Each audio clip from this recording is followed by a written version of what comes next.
बिस्मिल्लाहिर्रहमानिर्रहीम। अस्सलाम वालेकुम। एक सियासतदान एक गांव में चला गया वोट मांगने के लिए और जाकर तकरीर शुरू कर दी कि मुझे आप वोट दें और मैं जीतने के बाद मैं आपके जो मसले मसाइल हैं गांव के सारे हल करूंगा। पानी के जो आपके मसाइल हैं, बिजली के, गैस के, वो सारे मैं आपके मसाइल हल कर दूंगा और आपके गांव में खुशहाली आ जाएगी।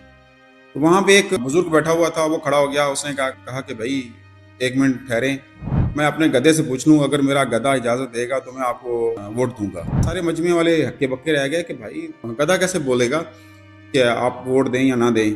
उसने कहा नहीं, मेरा गधा बोलता है और वो मैं उसके फैसले के बगैर जो है आपको वोट नहीं दूंगा।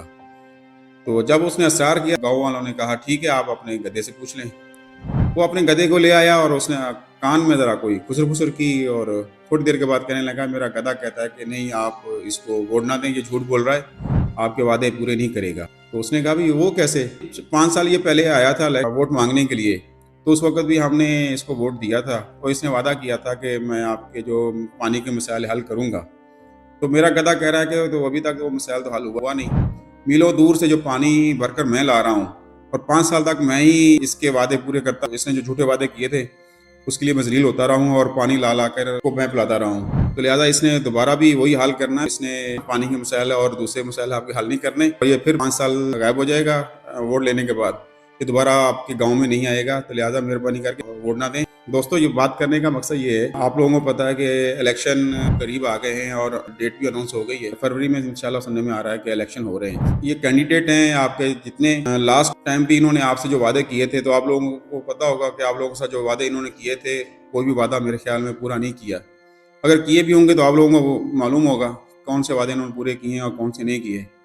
तो अब आप लोगों के पास मौका है, देखभाल के सोच समझ के वोट दीजिएगा इन लोगों को। कि हम लोग अगर कोई जानवर भी खरीदने जाते हैं तो पहले उसकी नस्ल देखते हैं कि ये किस नस्ल का है, ये किस ख़ानदान का है, ये कैसा है। तो पूरी जांच पड़ताल करने के बाद हम जानवर खरीदते हैं। अगर कोई घर भी खरीदते हैं, घर के लिए कोई चीज़ ज़रूरियात की कोई चीज़ भी खरीदते हैं, तो हम उसकी पूरी तस्दीक करते हैं, उसकी पायदारी चेक करते हैं, क्या ये वाकई पायदार है, हमारे लिए बेहतर है। फिर डिस्काउंट की भी बात करते हैं, सब कुछ करते हैं, तो उसके बाद परचेज़ करते हैं। मुझे समझ नहीं आती कि जब हम लोग वोट देने की बारी आती है, जो बहुत अहम फरीज़ा है, तो हम अपनी बरादरी के कहने के ऊपर, रिश्तेदारों के कहने के ऊपर, वडेरों के कहने के ऊपर, उनके फोर्स करने के ऊपर हम वोट दे देते हैं। तो भाई यहाँ पे भी थोड़ी सोच समझ कर देखभाल के वोट दें कि आया कि ये वाकई ईमानदार है, ये वाकई मुल्क के लिए बेहतर है, मुल्क की तरक्की के लिए तरक्की के काम करेगा या नहीं करेगा।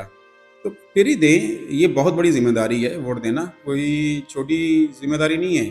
तो हम लोग इसको कोई ख़ास अहमियत नहीं देते वोट देते वक्त। वोट देने का टाइम आने वाला है, तो जो आप लोग समझते हैं कि ये ईमानदार है, हमारे जो मसाइल है हल करने वाला है, उसको वोट दें।